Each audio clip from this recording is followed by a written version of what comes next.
ಕಾರ್ಕಳದಲ್ಲಿ ಸುದ್ದಿಗಾರರೊಂದಿಗೆ ಮಾತನಾಡಿದ ಶಾಸಕ ವಿ ಸುನಿಲ್ ಕುಮಾರ್ ಅವರು ಮೈಸೂರು ದಸರಾದಲ್ಲಿ ಕಂಬಳ ಕ್ರೀಡೆಯನ್ನ ಪರಿಚಯಿಸುವ ಬಗ್ಗೆ ಈಗ ಮಾಧ್ಯಮದಲ್ಲಿ ವ್ಯಾಪಕ ಚರ್ಚೆಯಾಗುತ್ತಿದೆ. ಸರ್ಕಾರವೇಕೋ ಮೈಸೂರಿನಲ್ಲಿ ಕಂಬಳವನ್ನ ನಡೆಸಬೇಕೆಂಬ ಹಠಕ್ಕೆ ಬಿದ್ದಿರುವುದು ಮೇಲ್ನೋಟಕ್ಕೆ ಭಾಸವಾಗುತ್ತಿದೆ. ಆದರೆ ಈ ಬಗ್ಗೆ ನಿರ್ಣಯಕ್ಕೆ ಬರುವುದಕ್ಕೆ ಮೊದಲು ಎಲ್ಲಾ ರೀತಿಯ ದೃಷ್ಟಿಕೋನಗಳಿಂದಲೂ ಯೋಚನೆಯನ್ನ ಮಾಡಬೇಕಾದ ಅಗತ್ಯವಿದೆ ಎಂದು ತಿಳಿಸಿದರು. ಕಂಬಳ ಕರಾವಳಿಯ ಸಾಂಸ್ಕೃತಿಕ ಕ್ರೀಡೆ.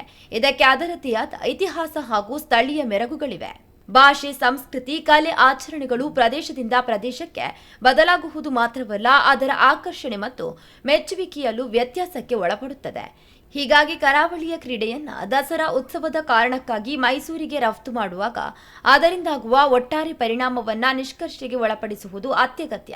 ಹೀಗಾಗಿ ಮೈಸೂರಿನಲ್ಲಿ ಕಂಬಳ ನಡೆಸಬೇಕೋ ಬೇಡವೋ ಎಂಬ ಬಗ್ಗೆ ಸರ್ಕಾರ ಮೈಸೂರಿನ ಜನಪ್ರತಿನಿಧಿಗಳ ಜೊತೆಗೆ ಚರ್ಚೆ ನಡೆಸುವುದಕ್ಕೆ ಮುನ್ನ ಕರಾವಳಿಯ ಕಂಬಳ ಆಯೋಜಕರು ಹಾಗೂ ಕೋಣಗಳ ಮಾಲೀಕರ ಜೊತೆಗೆ ಸಮಾಲೋಚನೆಯನ್ನು ನಡೆಸಿ ಆ ಬಳಿಕ ನಿರ್ಧಾರಕ್ಕೆ ಬರುವುದು ಒಳಿತು ಎಂದು ಹೇಳಿದರು.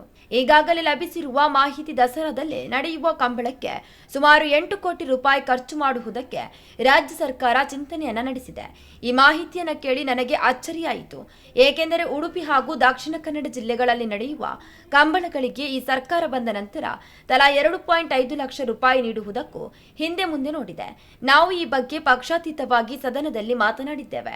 ಹೀಗಾಗಿ ಜಿಲ್ಲಾ ಮಟ್ಟದ 20 ಕಂಬಳಗಳಿಗೆ ತಲಾ 25 ಲಕ್ಷ ರೂಪಾಯಿ ನೀಡುವುದಕ್ಕೆ ರಾಜ್ಯ ಸರ್ಕಾರ ಮೊದಲು ನಿರ್ಧಾರವನ್ನು ತೆಗೆದುಕೊಳ್ಳಬೇಕು.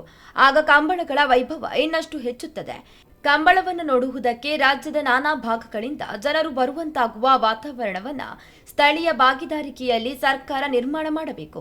ಹೀಗಾಗಿ ಮೈಸೂರು ದಸರಾದಲ್ಲಿ ಕಂಬಳ ನಡೆಸುವ ತೀರ್ಮಾನಕ್ಕೆ ಮುನ್ನ ಇಲ್ಲಿನ ಆಯೋಜಕರು ಹಾಗೂ ಕೋಣದ ಮಾಲೀಕರ ಜೊತೆಗೆ ಮೊದಲು ಸರ್ಕಾರ ಸಭೆ ನಡೆಸಲಿ ಎಂದು ಸ್ಥಳೀಯ ಜನಪ್ರತಿನಿಧಿಯಾಗಿ ಕಂಬಳದ ಆಯೋಜಕನೂ ಆಗಿ ನಾನು ಒತ್ತಾಯಿಸುತ್ತೇನೆ ಎಂದು ತಿಳಿಸಿದ್ದಾರೆ. ಕರಾವಳಿಯ ಕಂಬಳಕ್ಕೆ ಒಂದು ಸುದೀರ್ಘವಾದಂತಹ ಇತಿಹಾಸ ಇದೆ, ಸಾಂಸ್ಕೃತಿಕವಾದಂತಹ ಸೊಗಡಿದೆ, ಧಾರ್ಮಿಕತೆಯ ಸ್ಪರ್ಶ ಇದೆ, ರೈತರ ಜೀವನಾಡಿನಲ್ಲಿ ಅದರ ಬಗ್ಗೆ ಭಾವನೆಗಳಿದೆ.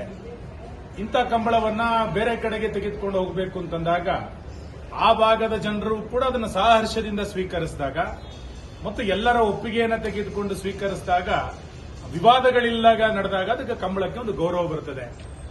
ಇವತ್ತು ಆಗ್ತಾ ಇರುವಂತಹ ವಿವಾದಗಳನ್ನ ನಾನು ಗಮನಿಸಿದಾಗ ಎಲ್ಲೋ ಒಂದು ಕಡೆ ಸರ್ಕಾರ ಎಡವಿದೆಯಾ ಅಥವಾ ದಸರಾದ ಸಮಿತಿ ಏಕಪಕ್ಷೀಯವಾಗಿ ತೀರ್ಮಾನವನ್ನು ತೆಗೆದುಕೊಳ್ತಾ ಇದೆಯಾ ಅನ್ನುವಂತ ಅನುಮಾನಗಳು ಬಹಳ ದೊಡ್ಡ ಪ್ರಮಾಣದಲ್ಲಿ ಬರ್ತಾ ಇದೆ.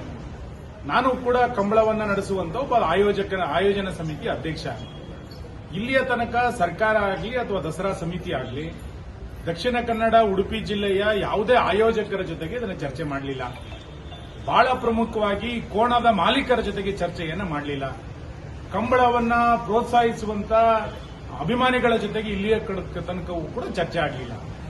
ಎಲ್ಲ ಒಂದು ಕಡೆ ಕಂಬಳಕ್ಕೆ ಸಂಬಂಧಪಡದಲೇ ಇರುವಂತಹ ವ್ಯಕ್ತಿಗಳ ಜೊತೆಗೆ ಚರ್ಚೆಯನ್ನ ಮಾಡಿ ನಾನು ಕಂಬಳವನ್ನ ನಡೆಸ್ತೀನಿ ಅಂತಂದ್ರೆ ಇದು ಯಶಸ್ವಿ ಕಾಣೋದ್ರಲ್ಲಿ ಎಲ್ಲೋ ಒಂದು ಕಡೆ ಹಿಂದೇಟಾಗ್ತಂತ ಆಗುತ್ತೆ.